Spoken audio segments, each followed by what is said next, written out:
O meu nome é William Nozaki, sou professor de ciência política, de economia e com o Celso Loduca a gente fez uma conversa sobre as crises, instabilidades, possibilidades de mudança e superação que a experiência política, ideológica do século XX nos trouxe. Essa conversa foi muito agradável, muito positiva, porque enquanto a gente conversava sobre o século XX, a gente foi podendo compartilhar as nossas ansiedades, as nossas expectativas para o século XXI. Acho que foi uma conversa que talvez tenha traduzido na forma, mais do que no conteúdo, o espírito do século XX, que era olhar sobre o presente, pensar sempre sobre o futuro.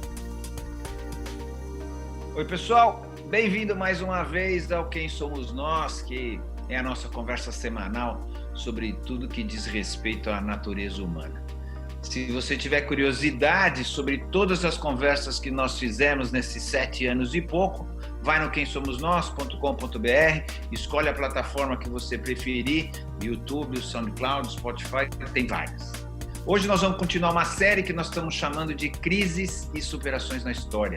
É uma série longa, até porque o que não falta é crise, tá certo? Nós resolvemos fazer um programa só sobre o século XX, com as suas crises recorrentes, tá certo? As 2 guerras mundiais, a Revolução Bolchevique, a crise de 29, a crise atômica, para nos ajudar a compreender, ao menos em parte, o século que nos define agora, no nosso século XXI, e sobre como o desenvolvimento econômico e sobre como a gente reagiu a tudo isso, o mestre em desenvolvimento econômico pela Unicamp e professor da Fundação Escola de Sociologia e Política de São Paulo, William Nozaki.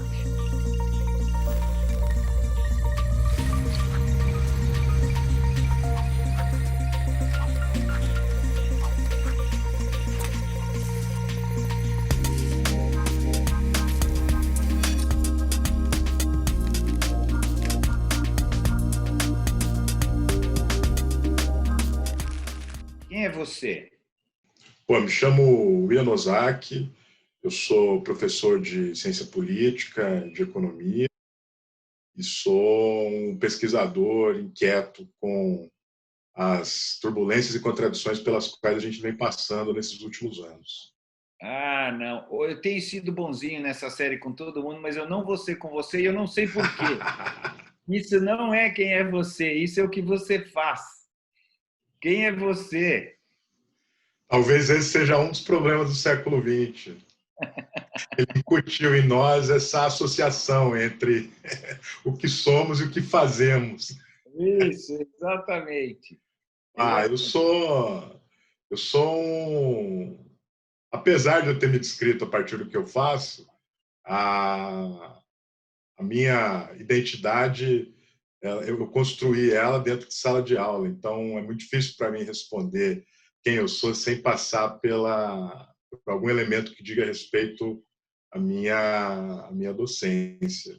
Mas eu sou um taurino que, por isso, gosta dos prazeres da vida, cultivo muito os 5 sentidos e gosto de olhar para o mundo a partir das condições e das características materiais e concretas que ele nos apresenta, e por muito tempo estudei a questão da energia e do petróleo e sou, por isso, apaixonado pelo mar e apaixonado, sobretudo, pelo fato de que a gente construiu uma série de esforços para descobrir o que existe no mundo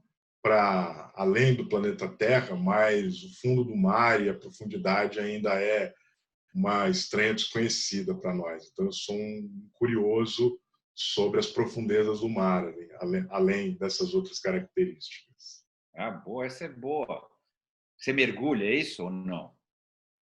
Eu tento, estou começando a aprender, mas eu, na verdade, estudo o mar e tenho acompanhado as pesquisas sobre as descobertas de recursos naturais e minerais no fundo do mar, sobretudo a partir do pré-sal brasileiro e do Atlântico Sul, que é uma paixão minha, que sempre perpassou, curiosamente, os meus estudos. Ou estudando escravidão, ou estudando café, ou estudando petróleo no mar. Essa dimensão marítima sempre marcou muito a minha trajetória. Tá. Por que você acha que você fez a sua escolha profissional? Quer dizer, o que determinou a tua escolha profissional lá atrás? Estudar economia e etc. Por que você entrou nessa? A minha entrada nas ciências sociais é curiosa, Celso, porque eu sempre fui um sujeito meio errante. Eu comecei tentando estudar direito, não me adaptei, depois passei pela arquitetura, pela qual eu sou apaixonado até hoje, mas não tenho talento para desenhar uma linha reta. E aí eu fui acabar nas ciências sociais. Eu fiz a minha graduação nas ciências sociais, mas também depois no mestrado e no doutorado é que eu migrei para a economia. Mas toda essa trajetória tem uma coisa muito marcante que eu sempre lembro. Meu pai lia muito jornal e um dia, quando eu estava no ensino médio ainda, a gente recebeu um especial, na época era o caderno 2 do Estadão, e ele tratava de pensadores brasileiros. Era, na verdade, uma edição que estava fazendo propaganda do lançamento da nova versão das Brasilianas. Olhei aquilo e achei curioso. Falei, nossa, quantas pessoas de áreas diferentes pensando o Brasil. Eu sempre tive essa curiosidade, essa obsessão. Eu sempre quis pensar o Brasil.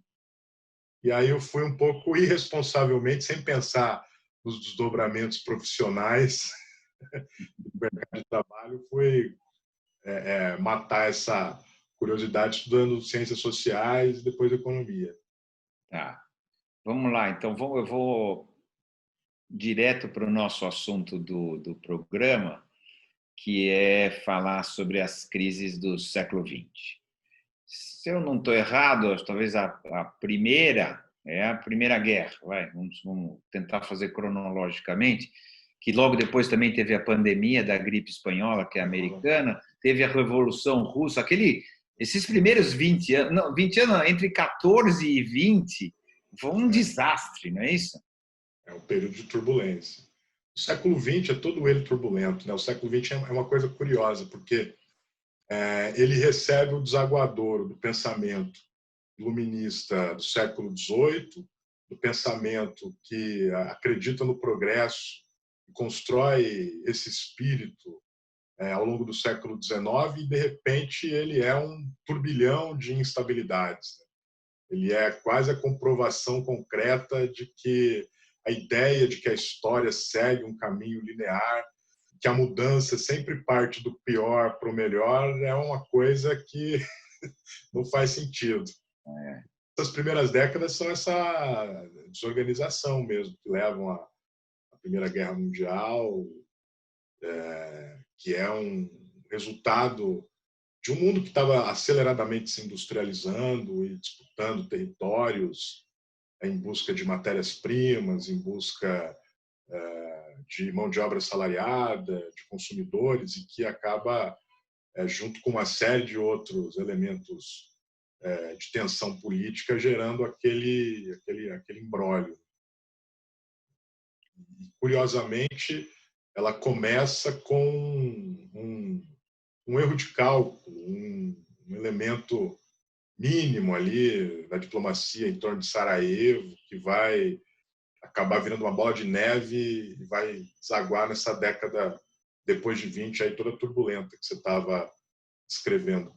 Eu, particularmente, Celso, nas últimas semanas, eu voltei a ler um pouco os textos do período da Primeira Guerra Mundial especificamente porque eu me coloquei uma pergunta, que é: o que a humanidade pode fazer para uma crise de proporções imensas não se transformar numa crise de proporções gigantescas ainda maiores? Porque a Primeira Guerra era isso, era um momento que parecia que a humanidade tinha atingido o ápice do desastre, e o que vem depois é ainda mais problemático. Então, eu fico me perguntando, essa conjuntura que a gente está vivendo hoje me colocou de volta essa pergunta. Onde é que a Você gente achou errou lá? a resposta? Se eu achei a resposta? Essa resposta é muito difícil, né?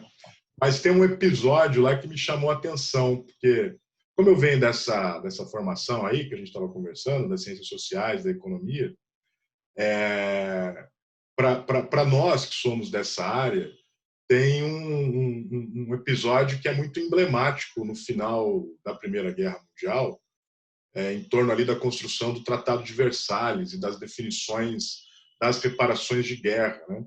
Porque você tinha, de um lado, um grande economista de então, que era o Keynes, como representante do Tesouro Nacional inglês, participando da construção das medidas para reparação. Você tinha, de outro lado, na Alemanha, o Weber, que é um grande sociólogo, participando da construção dos desdobramentos da Constituição da República de Weimar. E na Áustria, que estava no meio do imbróglio, você tinha outra grande figura das ciências sociais, que é o Joseph Schumpeter. Os três participando ali do mesmo processo de negociação, e a pergunta que fica é: como é que um processo que teve a participação de intelectuais, de pensadores tão relevantes, desagou num desastre tão catastrófico? Porque intelectuais não importam nessa hora, tá certo? Exatamente. Por isso que eu ia dizer para você que eu não tenho a resposta. Porque no final os interesses são maiores. Outro dia eu li um negócio, não sei se é loucura isso, de que a gripe espanhola prejudicou, porque ela atingiu o presidente americano, tá certo? E parece que prejudicou a capacidade dele de raciocínio. Pode ser uma loucura isso, hein? Mas eu li outro dia, falou assim, a coisa estava caminhando por um acordo mais leve, ele foi atingido pela gripe espanhola. Quando ele saiu da gripe espanhola, ele mudou de lado e falou: não, vamos ferrar tudo e tal. Estou simplificando, obviamente. E por isso que deu. Quer dizer, outro dia eu li um negócio desse e falei: nossa, será? Você já ouviu falar nisso, não? É que os efeitos colaterais da gripe vêm junto com os efeitos colaterais de saúde física e mental, vêm junto com os efeitos colaterais de mudanças, né, no tabuleiro de interesses econômicos e políticos. Então, isso também jogou peso na instabilidade daquele momento. Não sei quanto a gripe em si, o vírus em si, afetou a capacidade de negociação. Mas foi isso que eu li, por isso que eu achei louco. Eu achei muito louco isso. Que ele mudou de posição antes e depois de pegar a gripe. É isso. Eu li, não sei se é fato, se não é. Mas eu achei, nossa, você vê uma coisa idiota, né, que mudou a história. Quando a gente vive um momento de turbulência, as microdecisões, os microacontecimentos impactam as macroestruturas de um jeito muito intenso. Mas nesse capítulo específico, a gripe ela teve um peso porque ela mudou a correlação de forças entre a Europa e os Estados Unidos. Mas desenham um outro cenário, além das questões individuais e os efeitos colaterais aí patológicos.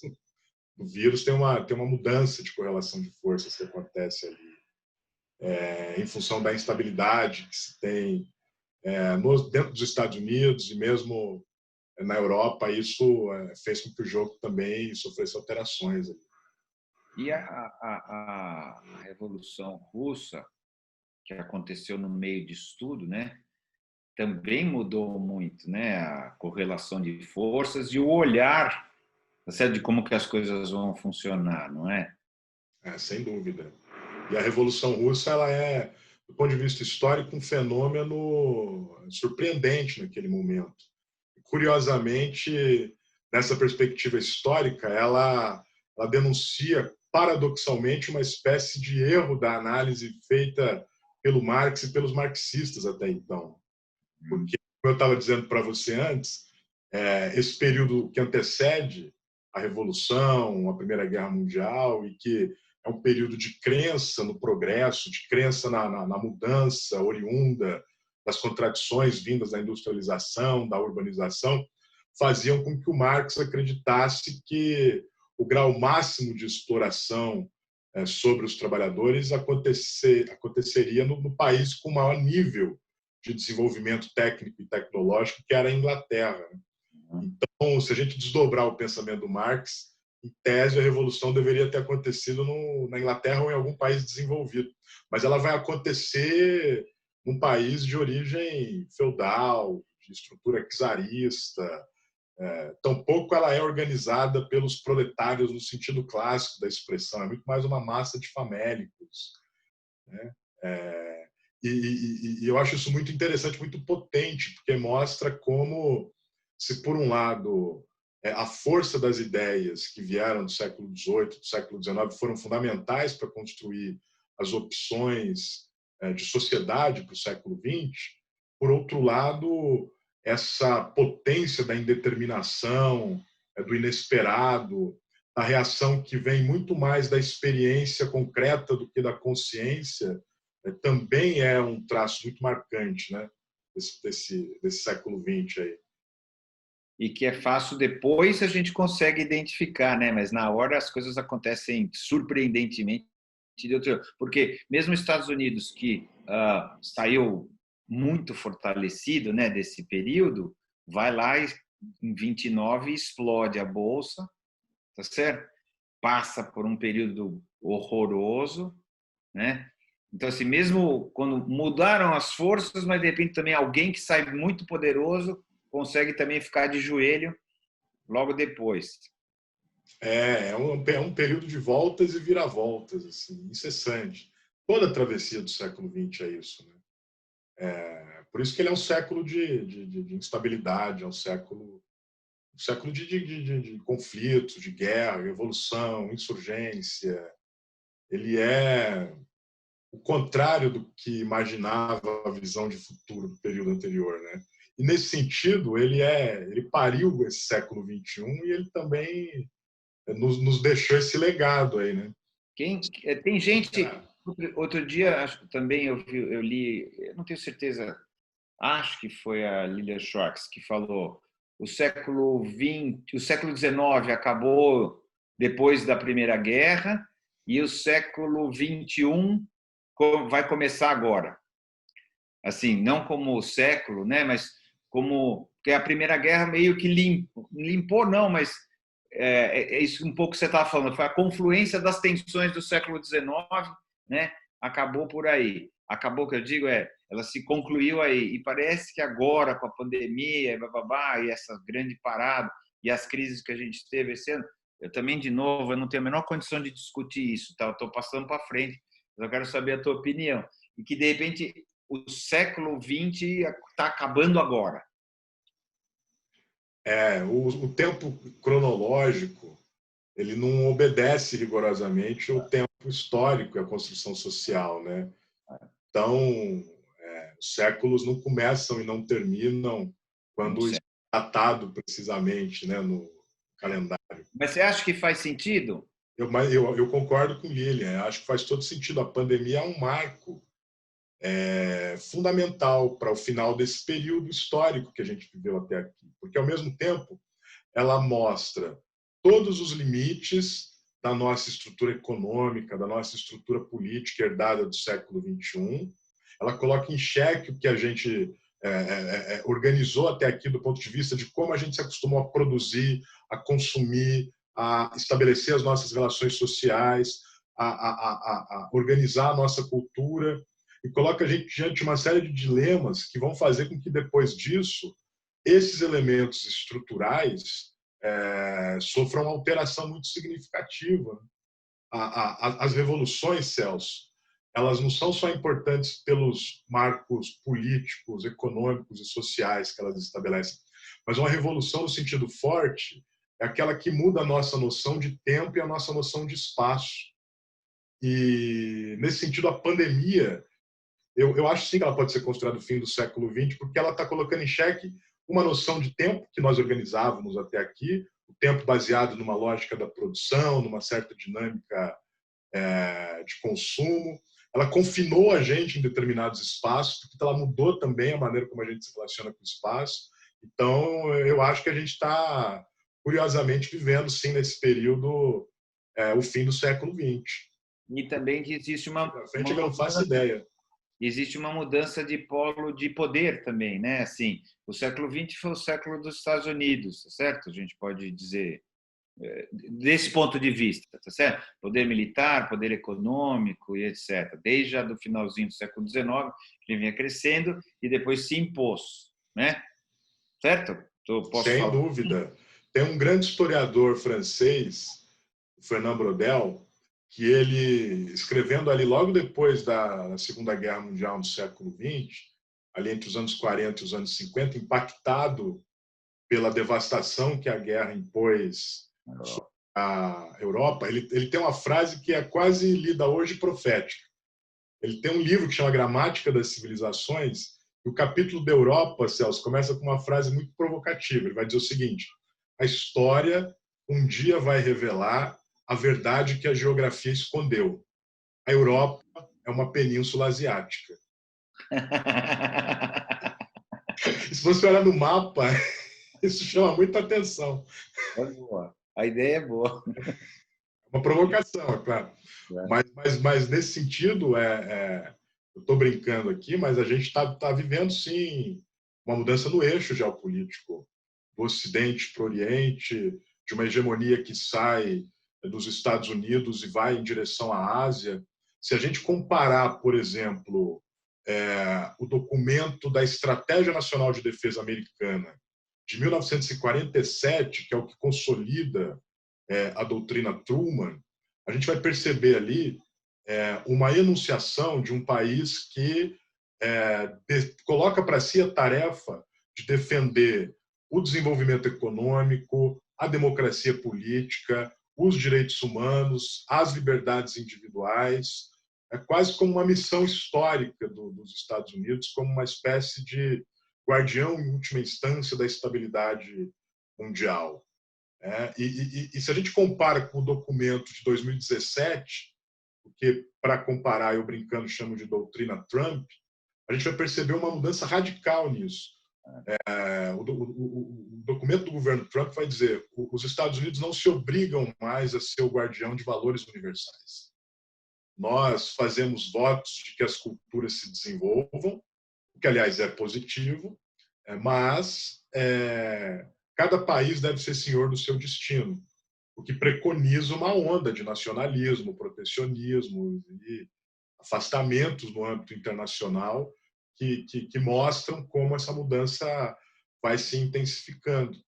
E mesmo ao longo da pandemia, desse, por assim dizer, último capítulo, né, do século XX, que a gente está descrevendo aqui, as políticas, por exemplo, as ações de doação de máscaras, equipamentos de proteção individual que a China tem feito, sinalizam um desejo de ela ocupar esse espaço, né, de ser uma espécie de nova guardiã da paz e da estabilidade internacional. A gente, na verdade, estava falando aí, me ocorreu um negócio assim: por que será que a gente precisa desse guardião desde sempre, né? Roma, antes de Roma, tinha a Pérsia também, foi muito poderosa para o lado lá asiático. Bom, tanto faz, né? Não vou ficar aqui fazendo história, mas parece que sempre tem que ter alguém que manda, né? Por que será que a gente se organiza dessa maneira? Ah, tá bom. Eu mesmo acabei de colocar, sai os Estados Unidos, entra a China e a gente aceita isso com naturalidade. Acho que a gente internalizou isso, Celso, porque o processo de construção dos estados e das dominações territoriais ao longo da história sempre se assentaram nessa perspectiva de uma expansão que gera conflitos, e conflitos que só podem ser arbitrados por uma espécie de terceiro termo que se coloque de maneira mais forte sobre os demais. Então, a construção da política internacional e da geopolítica, ela nos levou a percepção e essa construção de uma dinâmica onde parece que sempre há necessidade de um elemento exterior. Mas, também, curiosamente, voltando para o século XX, depois dos dois conflitos mundiais, se você me permite dar um pulo na história, Claro. A gente também tem uma experiência curiosa, né? O século XX também mostrou para a gente, trouxe uma experiência.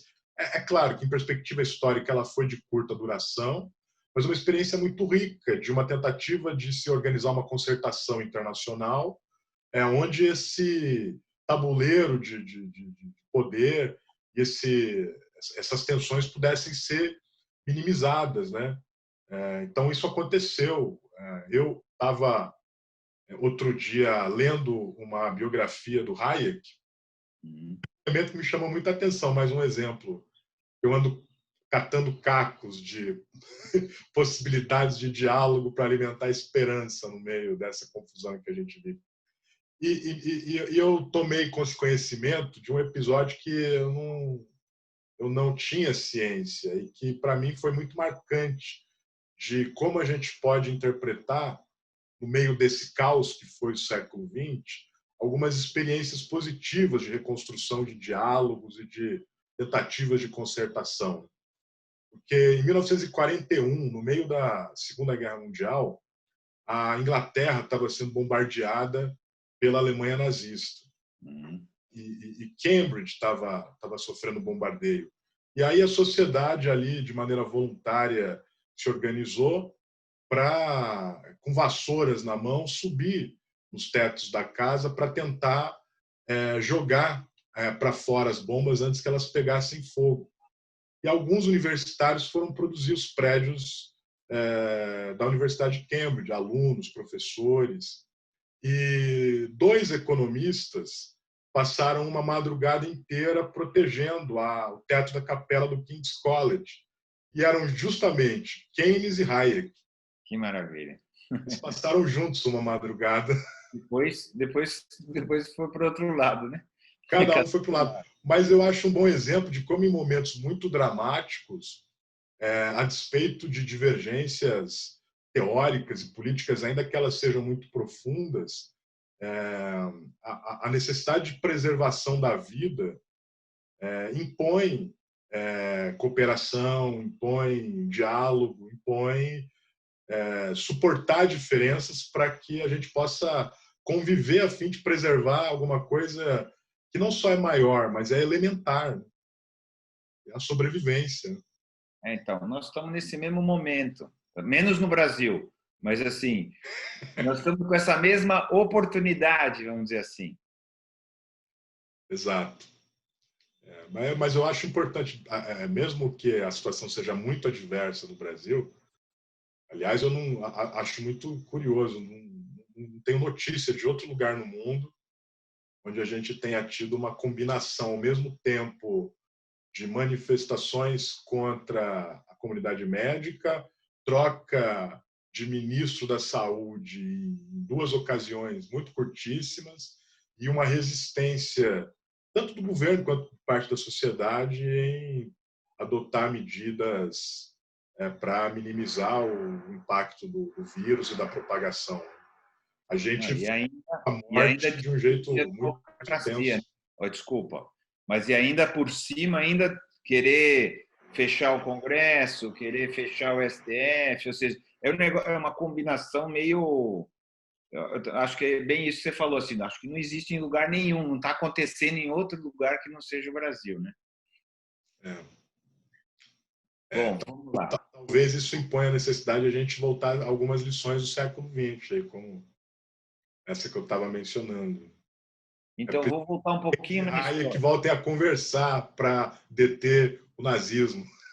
Mas é mais ou menos isso. É mais ou menos isso que é necessário hoje, né? Acho que, falando especificamente do Brasil, todo mundo que é democrata deveria estar junto para impedir que a gente não tenha algo diferente da democracia aqui no Brasil de novo, né? Voltando lá, a gente teve lá a guerra, depois a crise de 29 nos Estados Unidos e a ascensão do Reich na Alemanha, tá certo? Para se reconstruir através da indústria bélica, não é isso? Foi bancando a indústria bélica que a Alemanha conseguiu se reerguer, ou pelo menos conseguiu montar um grande aparato de guerra e tal, de tecnologia, inclusive. E aí, de novo, explodiu a Segunda Guerra como um rabicho da Primeira, né? Pode falar assim? Eu acho que sim. Aquela circunstância que eu estava descrevendo do Tratado de Versalhes, que impôs os custos de guerra sobre a Alemanha, sobre a Áustria, sobre os países perdedores, é que acabou redundando num conflito ainda maior. Então, um dos elementos que, nessa minha volta às leituras sobre esse período do século XX tem chamado a atenção, Celso, é como o ódio e o ressentimento que alimentaram o Tratado de Versalhes ao longo da final da Primeira Guerra Mundial acabaram fomentando um conflito ainda maior. Então, acho que essa é outra lição importante do século XX.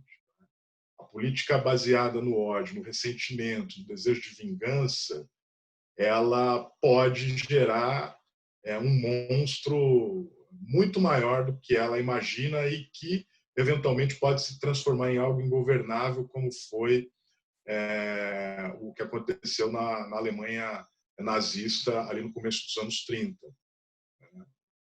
Então, para você ter uma ideia, a imposição dos custos de guerra sobre a Áustria, sobretudo por conta do desejo de vingança da França, foi tão intenso que até o confisco do gado, das vacas leiteiras, das famílias, se impôs como uma forma de pagar o que se havia gastado na guerra. Então, isso gerou uma fome muito intensa naqueles países, né? E isso foi criando um ambiente social que permitiu o surgimento daquilo que a Hannah Arendt vai chamar de totalitarismo. Esses fenômenos me interessam, nem tanto... Eu gosto muito de uma formulação da Hannah Arendt. Ela tem 2 livros muito interessantes que acho que captam bem ali esse momento turbulento do século XX, que é Origens do Totalitarismo e o Eichmann em Jerusalém, onde ela diz o seguinte: não adianta a gente tentar entender a psicologia do Hitler, a mentalidade do Hitler, porque o fenômeno surpreendente é que uma parte significativa da população tenha o apoiado para que ele pudesse ter ascendido ao poder de maneira legítima. Então, mais importante do que entender a cabeça do Hitler é entender a subjetividade dos hitleristas. E eles que, ou de maneira ativa ou de maneira silenciosa, viabilizaram a ascensão daquele fenômeno horrendo, né? Genocida, eugenista, que flertava com a destruição sistematicamente. Tá. Aí não precisamos pegar os detalhes, obviamente, da Segunda Guerra, mas a Europa acabou completamente destruída, né? A gente chama de guerra mundial, mas é guerra ocidental, né, que a gente teve. É a Segunda Guerra Ocidental, né? Porque ela não foi, o Oriente não entrou muito nesse jogo, né? Estava meio fora, quer dizer, pegou a rebarba porque na China também a Revolução Chinesa é uma decorrência, não tem nada a ver, mas né, ela também passou para lá, né? Mas assim, ela não viveu a guerra e tal, né? Ela estava quer dizer, a Inglaterra estava lá, né, também e tal, mas de qualquer maneira acabou, a Europa ficou arrasada, os Estados Unidos resolveu falar, então sou eu mesmo, né? Eu que mando, apesar da União Soviética na época ter perdido muito mais gente, ter colocado muito mais exército, né, para vencer os alemães, que também é uma coisa que eu achei muito curioso, assim, quem se esforçou mais não foi quem saiu com a imagem de que se esforçou mais. Não sei se você entende o que eu estou falando. Foi o outro que se esforçou menos, chegou depois, né, inclusive, mas saiu com essa imagem, sou eu que mando, e parece que a União Soviética também falou, não, sou eu também, e entramos na Guerra Fria, né? E no meio disso tem China, Mao Tse-tung, tá certo? Que também acho que é uma coisa que determina muito como a gente está agora, né? Então eu queria que você comentasse um pouco esse período, assim, fim da guerra, destruição da Europa, China. É verdade que o epicentro da Segunda Guerra, como você disse, foi o Ocidente. Ela foi uma guerra ocidental, fundamentalmente. Mas o avanço da União Soviética e a Revolução na China colocaram o Pacífico no arco de atenção dos Estados Unidos. Por isso as bombas atômicas no Japão. O desejo de dominar ali aquele conjunto de ilhas que permitiam criar uma zona de influência na frente do Mar Amarelo da China, se colocou naquele momento como algo relevante, né? E, claro, o avanço da Revolução da União Soviética e depois, quando ela foi realizada uma outra dinâmica na China, fez com que uma parte significativa, né, do território global e da população global não tivesse no bloco da então chamada economia de mercado.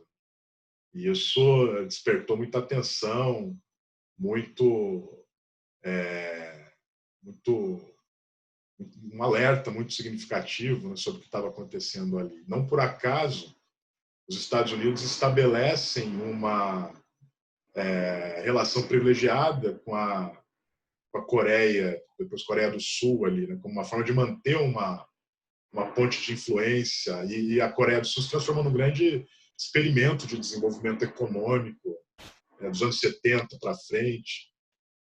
E é curioso, Celso, que tem um elemento que às vezes ele é subestimado na história do século XX, mas que ele é fundamental para entender o que vai acontecer depois, que havia, dentro desse conflito entre Estados Unidos e União Soviética, um bloqueio comercial praticamente integral, né? Os países aliados dos Estados Unidos e os países que compunham o bloco da economia de mercado, eles eram proibidos de comercializar com os países que estavam no arco de influência da União Soviética. Mas havia uma exceção, e essa exceção era exatamente a China. Exatamente porque os Estados Unidos tinham medo de que houvesse uma aliança estratégica entre Estados Unidos e China.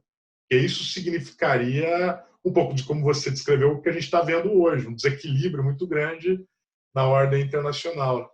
Mas isso viabilizou a expansão chinesa. A China ela não começa a se expandir contra os Estados Unidos. Ela se expande como aliada dos Estados Unidos, né? Nesse intervalo de virada aí, que toma conta de um grande episódio desse período da chamada Guerra Fria. Teve a Guerra do Vietnã, né, na década de 60 também ali, que também é uma disputa ali na Ásia, né? Algumas, né? Então, depois que acabou a Segunda Guerra, criaram esses dois blocos, né, o americano e o da União Soviética, e eles passaram a terceirizar, que é interessante você estar falando. A guerra, fora o Japão, obviamente, ela aconteceu mesmo na Europa, mas depois ela continuou na Ásia, né? Porque a Ásia que ficou o lugar a ser disputado, vamos dizer assim. Exato, ela se deslocou para lá. E outro elemento que sempre me chama a atenção nisso é como depois do bombardeio, das duas bombas atômicas, Hiroshima e Nagasaki, daquela devastação com que acaba a Segunda Guerra Mundial, pela trajetória, pela tradição da diplomacia de guerra, o que se esperava era que os Estados Unidos ocupassem a ilha territorialmente e anexassem. Mas é a partir primeiro do Plano Marshall para a Europa, depois do Plano Colombo para o Japão, para a Ásia, é que se desenha outro parâmetro de organização dessa hegemonia, desse poder global. Ao invés de embarcar, por assim dizer, uma missão militar para tomar a ilha, que desembarca no Japão é uma missão financeira para oferecer recursos para empréstimo. recursos de empréstimo para a reconstrução econômica do país. Além das bases americanas também, né? A gente não Além pode das bases americanas, é verdade, tem razão. Então, vai se conformando o mundo vai se transformando numa espécie de sistema internacional onde o coração são os Estados Unidos e ele é interligado por um sistema circulatório, que são as relações comerciais e financeiras, e dentro desse sistema circulatório, o sangue que circula é o dólar. A globalização começa a nascer aí, né? Antes de mais nada, uma integração do mundo usando para comércio e para as finanças a mesma moeda, que é o dólar. Uhum. É inteligente, né? Do ponto de vista Muito inteligente. estratégico, é inteligente você não humilhar, você financiar. A maioria das empresas japonesas tem capital americano, não é isso? Se reconstruiu em cima do capital americano, fora as bases, obviamente, só para lembrar, as bases estão lá para lembrar, ó, eu também tenho, né? Tem outras coisas além de dinheiro, não é isso? Mas, de qualquer maneira, é inteligente do ponto de vista geopolítico você fazer dessa maneira do que humilhar, do que fazer os caras ficarem de quatro. Já teve a humilhação do Hiroshima e Nagasaki, foi um absurdo, inclusive, desnecessário, né? Não conheço ninguém que diga que era necessário, né? Fazer e tal. Foi um ato de demonstração de força absolutamente desproporcional aqui. Proporcional, exatamente. Mas acho que o recado não era para os japoneses, né? O recado era para a União Soviética. Era para a turma lá de cima. Exatamente, para falar, ó até onde eu chego, né? Você cuidado aí. Porque enquanto estava acontecendo a guerra para acabar com o nazismo, etc., que todo mundo acha correto, também estava acontecendo essa disputa de quem que ia sair melhor da guerra, né? E os Estados Unidos saíram melhores, né? Eu dei essa volta e dei um salto, mas eu queria voltar a um ponto que você tinha dito, porque foi esse caminho de construção de uma hegemonia que não foi baseada no ódio e no ressentimento, como tinha sido a do final da Primeira Guerra Mundial, foi construída pelos Estados Unidos no período do pós-guerra, é que impactou a maneira como a gente passou a narrar a história da Segunda Guerra Mundial. Por isso que um episódio da Normandia ganha mais importante do que a Batalha de Stalingrado. Por isso que a história, como você tinha dito antes, parece ser contada como se aquele que participou menos e entrou depois tivesse mais relevância do que aquele que teve o maior número de baixas, por exemplo. A Rússia sofreu demais na Segunda Guerra Mundial. Acho que mas teve número de mortos, foram mais de 20 milhões de mortos. Mas a história ela é narrada de acordo com o desenho das correlações de força que vão se estabelecendo. E com Hollywood também. Sem dúvida. E foi muito inteligente também. A gente tem que assim, elogiar nesse sentido da inteligência, não importa para quê, porque usou todos os instrumentos para contar a história de uma determinada maneira, né? Então, sem dúvida. Foi muito inteligente, de verdade foi muito inteligente. E também trouxe um pouco mais de paz, né? Esse equilíbrio mesmo entre Estados Unidos e União Soviética, por mais que tiveram as guerras terceirizadas, vamos chamar assim, que tem até hoje, né? Guerra terceirizada. Podemos chamar um período de paz, não? Podemos, uma Pax Americana. Foi um período de mais estabilidade ao longo do século XX. Você considerar ali, de 14 a 18 uma guerra, de 29 a 33 a crise e os seus desdobramentos, depois 39 a 45, a primeira metade do século XX foi um caos. Depois da Segunda Guerra, a gente tem um intervalo comparativamente, de alguma estabilidade, de alguma paz, de alguma tranquilidade ainda, que a gente tenha tido aí eclosão de insurgências nacionais, guerras de independência na África, na América Latina, na Ásia. Aí vai ter o capítulo das insurreições, vamos dizer assim, nos países de origem neocolonial e neocolonial. Mas foi um período de... Mesmo essas insurreições, por terem acontecido nesse período, receberam outro tratamento. Diferente do que aqueles... A Índia, né? Do XIX. A Índia, tá certo, né? O caso da Índia, muito bem lembrado. Né? que também é um país importantésimo, do ponto de vista vários, mas também do ponto de vista populacional e tal, conseguiu sua independência tardiamente, né? Também, né? Que é uma coisa. Essa coisa que você estava chamando a atenção, que é muito importante nesse período, que é a construção de uma hegemonia que passa pela indústria cultural, foi muito bem arquitetada pelos Estados Unidos e com muita eficiência.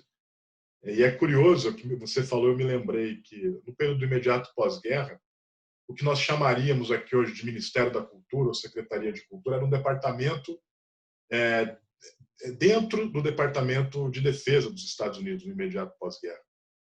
Quando Rockefeller começa a desenhar a estratégia, é um dos, né, que começa a desenhar a estratégia de expansão da cultura americana, do American Way of Life, do sonho de consumo massificado. Isso tem um braço ligado ali à estratégia. Claro, fazer o Zé Carioca para nos agradar, fazer tudo muito bem. De verdade, assim, eu falo, nossa, os caras. É engenhoso, é engenhoso. Muito bons, muito bons. Agora, com essa nova política que você falou do Trump, de 2017, ele está abrindo mão desse raciocínio, não é isso? Ele está abrindo mão, é cada um que se vire. Né? Posso Eu acho que falar sim, assim? Eu acho que a política americana hoje é uma política de cada um por si. Na geopolítica, alguns autores chamam isso de uma política de bullying militar.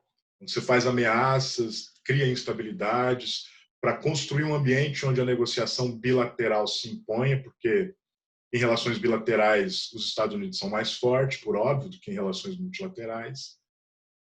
Mas é curioso também, nesse deslocamento do eixo que você estava descrevendo, que vai para a Ásia,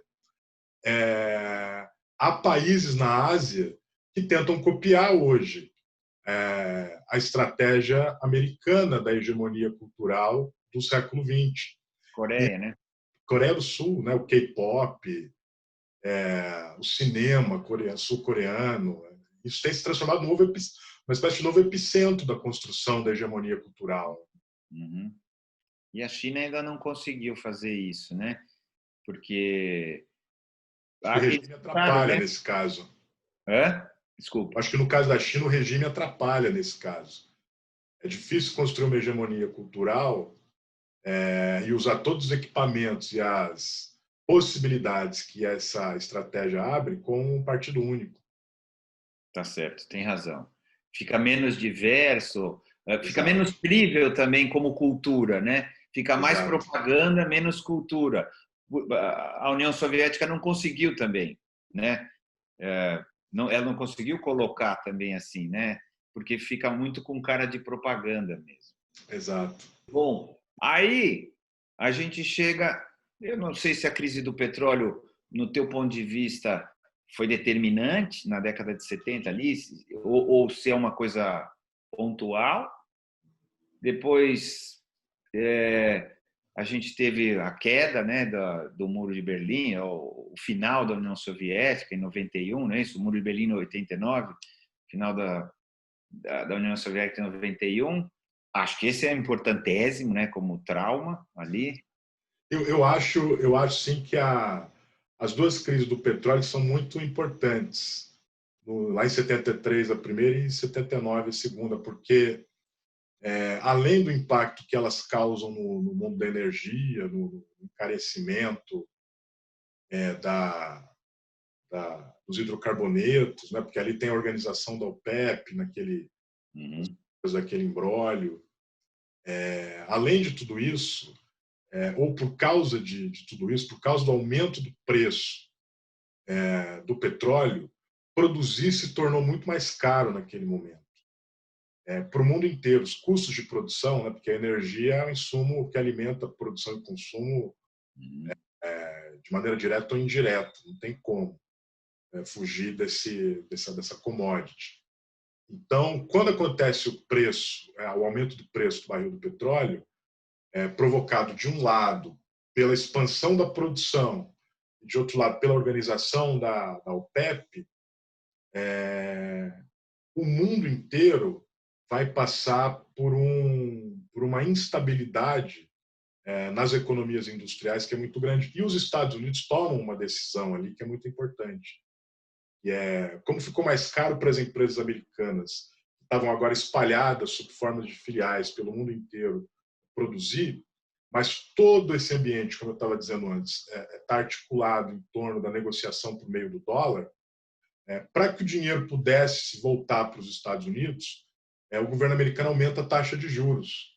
E isso gera uma crise de dívida externa em diversos países. A gente aqui Equilibra o jogo. O Brasil sofre muito com isso nos anos 70. Né? E isso cria um novo equilíbrio no jogo internacional.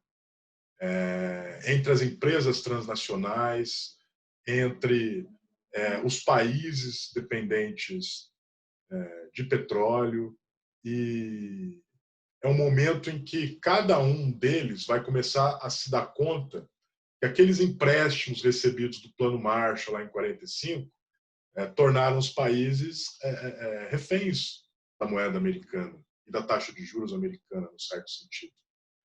E é a partir daí que eu acho que começam a se difundir estratégias nacionais de reafirmação das identidades, das culturas, dos valores.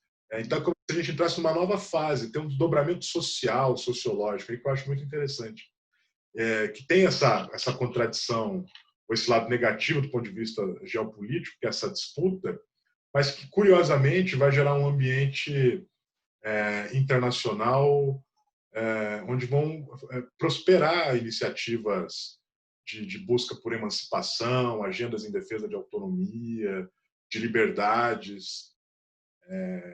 Os países começam a cobrar não só o estilo de vida americano, no sentido do padrão de consumo, mas também no sentido do padrão dos direitos. Né? A agenda dos direitos civis, das liberdades individuais, começa a se espalhar pelo mundo. Então, eu acho que é um momento também interessante do século XX. Claro, hoje é parecido, você acha? Claro que não tem nada a ver com o petróleo, mas assim, hoje também não tem um olhar para as nacionalidades, se fala em repatriar empresas, ou você acha que vai acontecer alguma coisa parecida depois? Eu sei que não vale, tá? Assim, nós não estamos, né? Não é um negócio que fala, olha, crava nisso, né? Eu tô papo de bar, né? Então, assim, você acha que faz sentido, assim, que hoje vai passar por uma coisa semelhante? Eu acho que a gente está caminhando para um fechamento das utopias que vieram da globalização. A gente está caminhando para um mundo mais, de um lado, nacionalista, protecionista, e que abre espaço com isso para manifestações de xenofobia, de conservadorismo de extrema-direita. Mas a sociedade ela é dinâmica, ela é contraditória, ela também reage. Então, tem um paradoxo aí, que é se, por um lado, há um novo movimento de fechamento dos países, uma nova reafirmação dos estados nacionais como players importantes da construção do mundo daqui para diante. Por outro lado, a gente tem também tecidos sociais muito marcados por desejos, expectativas de construção de direitos civis, de liberdades individuais. Eu acho que se a tensão do século XX, no certo sentido, sobretudo nesse último período aí, que é pós-Segunda Guerra, ou pós mesmo as crises dos anos 70, a gente tinha uma grande queda de braço entre estados e mercados, a gente vai ter aí, como talvez, chutando também, um efeito colateral contraditório desse momento em que a gente vive, uma queda de braço entre estados e indivíduos. Então, acho que tem elementos novos que a gente tem que observar, sobretudo no caso dos países de origem neocolonial, no caso do Brasil, por exemplo. Porque se a gente comparar, Celso, a construção da história dos direitos na Inglaterra, para pegar um país clássico, com o Brasil, o que a gente vai perceber? O José Murilo de Carvalho diz muito isso. Na trajetória clássica, você forma os direitos individuais no século XVII. Os direitos, depois que as pessoas passam a se entender como indivíduos, elas demandam participar da vida política. Então, os direitos políticos de representação e participação vão vir ao longo do século XIX. E depois que elas podem opinar politicamente, elas querem melhora na qualidade de vida, no bem-estar, e os direitos sociais compõem a agenda do século XX, sobretudo da segunda metade. A construção dos estados de bem-estar social, do welfare state. Tá. Por que eu estou fazendo essa digressão? Porque no caso do Brasil, me parece que a gente tem um processo invertido. A gente tem uma história muito truncada de construção dos direitos sociais, com avanços e recuos. A mesma coisa vale para os direitos políticos. Tem ciclos com muitas transições entre períodos ditatoriais e períodos democráticos. E me parece que na virada do século XX para o século XXI, ou nisso que a gente está chamando aqui desse último capítulo do século XXI, o que a gente está vivendo na sociedade brasileira é uma sociedade que está descobrindo os direitos civis e as liberdades individuais. É uma sociedade onde as pessoas estão descobrindo que elas podem ser quem elas desejam ser. Infelizmente, num momento, do ponto de vista político, muito dramático, que bloqueia esse espírito criador que estava no tecido social brasileiro. Mas parece que a gente está vivendo, eu enxergo muito isso nos movimentos de mulheres, nos movimentos negros, né, nas discussões sobre o lugar de fala. Quer dizer, as pessoas querem ser indivíduos, elas querem governar a si mesmas. Elas querem ser senhoras e senhores de si. Né? E isso é uma coisa nova no Brasil. Agora, como é que isso vai... Como a gente enfrentou essa pororoca aí de construir ao mesmo tempo a noção de indivíduo num período que flerta com recuos antidemocráticos, desse paradoxo que vai nascer uma das complexidades para o futuro. É uma mistura complicada essa para o país, né? Para o futuro do país. Você é otimista ou pessimista? Olhando para frente. Não vale falar realista. Não vale essa. Eu tento ser pessimista na razão para poder ser otimista na ação. Essa também é uma saída velha. Essa é uma saída velha. Mas é que eu sou do século XX.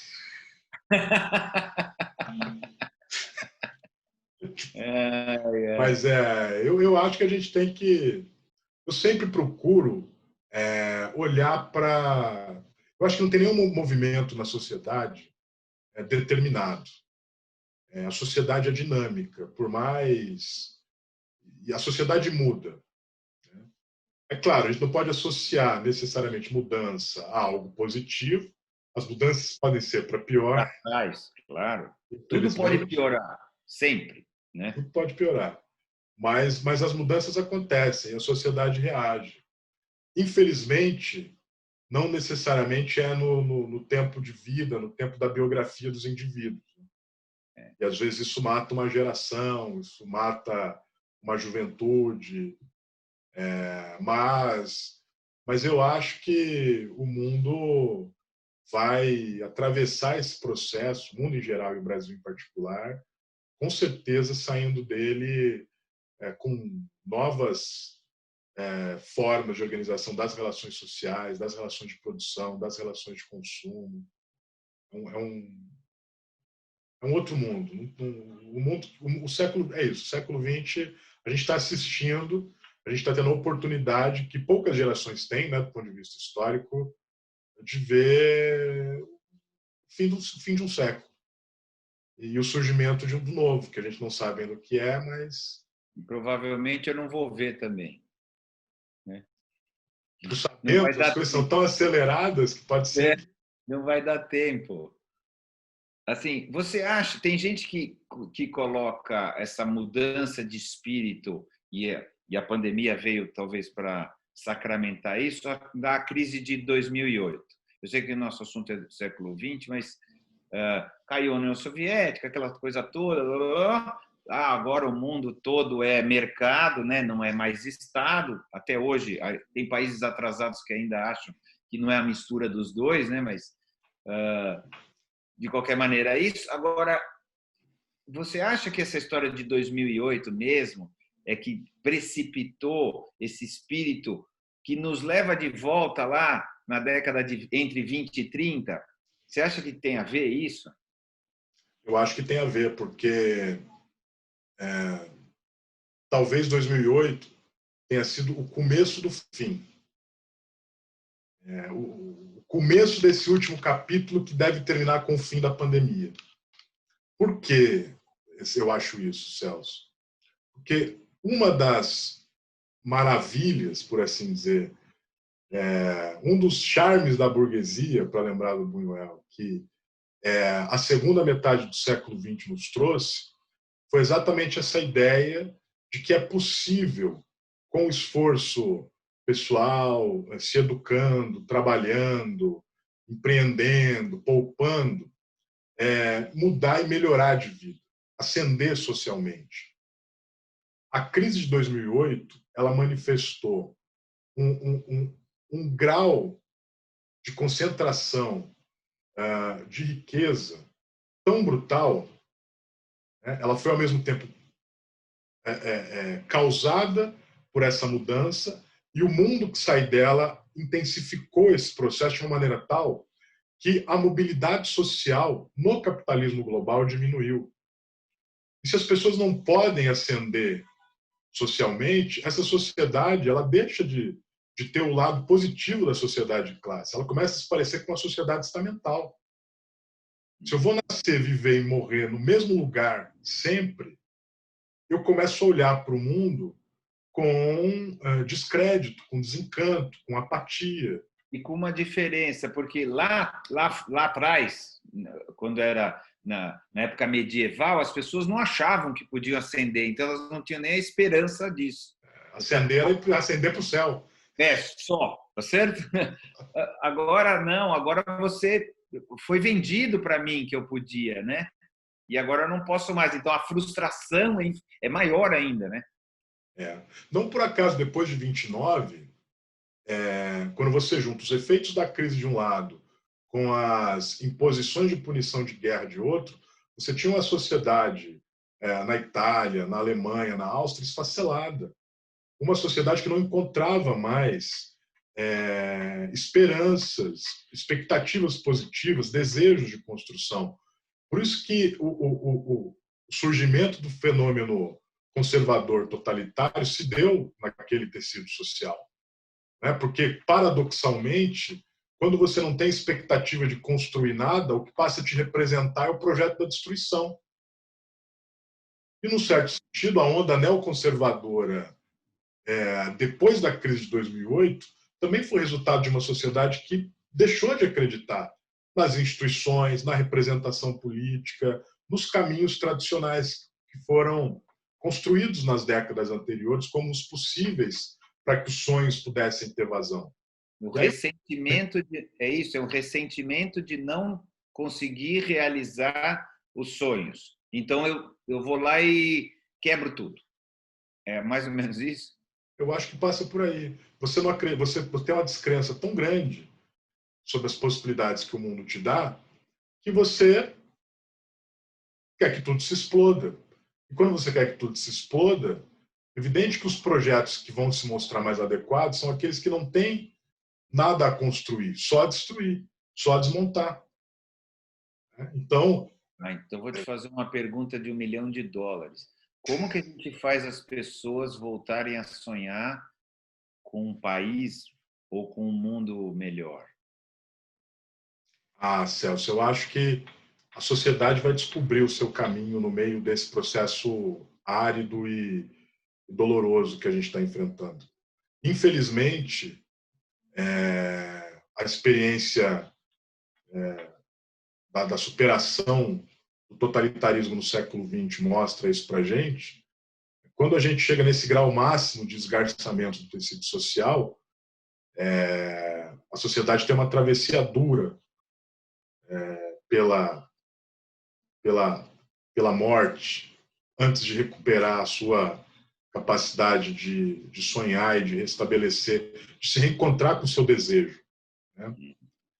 Mas, por outro lado, Eu acho que a pandemia, ela tem efeitos muito contraditórios sobre a sociedade, ela também colocou a gente diante da morte. Dessa morte e de um cenário onde a gente precisa pensar sobre como a gente vai refazer os laços daqui para frente. Talvez sem a pandemia isso demorasse mais. A pandemia talvez esteja precipitando, evidentemente, não quero aqui fazer coro com aqueles que dizem que a pandemia é boa, longe de mim, mas ela está precipitando contradições que está nos obrigando a pensar sobre quem nós somos e que mundo nós queremos. E eu acho que a coisa mais positiva disso, que a gente tem que tirar para restabelecer os sonhos, é voltar a olhar para o espelho sem medo, encarando o nosso horror e os nossos fantasmas, porque se a gente começar a fazer esse diagnóstico, em primeiro lugar, com clareza, a gente vai voltar a estabelecer sonhos que podem ser concretizados e que não vão ser delírios irreais.